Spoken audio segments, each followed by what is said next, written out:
Calvino. Italo Calvino, il a écrit donc, dans Marco Valdo, c'est la vie donc, de son personnage Marco Valdo, qui est ouvrier.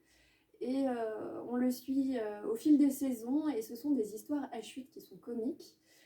Marco Valdo, c'est un penseur, un peu philosophe, et totalement à côté de la plaque et inculte, et du coup, ça fait des sacrés gags, et pourtant, c'est très joli. Donc on va vous lire un petit extrait, c'est un livre qui a été publié en 1963 la première fois. Luna e Gnacchi. La notte durava 20 secondi, e 20 secondi il Gnacchi. Per 20 secondi si vedeva il cielo azzurro varieggiato di nuvole nere, la falce della luna crescente dorata, sottolineata da un impalpabile alone. E poi stelle che più le si guardava e più infinitavano la loro pungente piccolezza, fino allo spolverio della Via Lattea. Tutto questo visto in fretta, ogni particolare su cui ci si fermava era qualcosa dell'insieme che si perdeva, perché i 20 secondi finavano subito et cominciava il Gnacchi. La nuit durait 20 secondes et 20 secondes le Gnacchi. Pendant 20 secondes, on voyait le ciel bleu marbré de nuages noirs, le croissant doré de la lune, souligné par une nuée impalpable, et puis des étoiles qui, à mesure qu'on les regardait, rendaient leur petit piquetage toujours plus dense, jusqu'à la poussière de la Voie lactée. Tout cela aperçu à vive allure, chaque détail sur lequel on s'attardait, c'était quelque chose de l'ensemble qui se perdait, parce que les 20 secondes passaient tout de suite, et le Gnacchi commençait. Il Gnacchi era una parte della scritta pubblicitaria Spac Cognac sul tetto di fronte, che stava a 20 secondi accesa e 20 spenta, e quando era accesa non si vedeva nient'altro. La luna improvvisamente sbiadiva, il cielo diventava uniformemente nero e piatto, le stelle perdevano il brillo e i gatti e le gatte che da 10 secondi lanciavano gnauli d'amore, muovendosi languidi uno incontro all'altro lungo le grondaie e le cimase. Ora, col Gnacchi, s'acquattavano sulle tegole e per un rito, nelle fosforescenti luci al néon. Le Gnacchi était un morceau de l'inscription publicitaire Spac Cognac sur le toit d'en face, qui restait 20 secondes allumée et 20 secondes éteinte. Et quand elle s'allumait, on ne voyait plus qu'elle. Soudain, la lune pâlissait, le ciel devenait uniformément noir et plat, les étoiles perdaient de leur brillant, et les chats et les chattes qui depuis 10 secondes se lançaient des miaulements d'amour en se frottant de manière langoureuse les uns contre les autres le long des gouttières et des corniches, d'un coup, avec le Gnacchi, se plaquait sur les tuiles le poil hérissé dans la lueur phosphorescente du néon.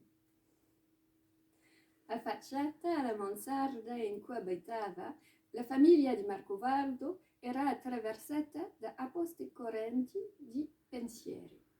C'era la notte e Isolina, che ormai era una ragazza grande, si sentiva trasportata per il chiar di luna. Il cuore le si struggeva e fino il più smorzetta gracchiar di radio dai piani inferiori della stabile le arrivava come i rintocchi d'una serenata. C'era il Gnacchi e quello radio pareva pigliare un altro ritmo, un ritmo jazz. E Isolino pensava ai dancing, tutti luci e lei poverina lassù sola. À la fenêtre de la mansarde, où elle habitait, la famille de Marco Valdo était traversée par des courants de pensées contradictoires.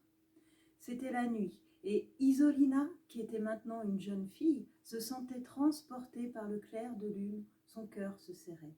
Et il n'y avait pas jusqu'au plus faible grésillement de la radio venue des étages inférieurs qui ne lui arrivât comme les notes d'une sérénade.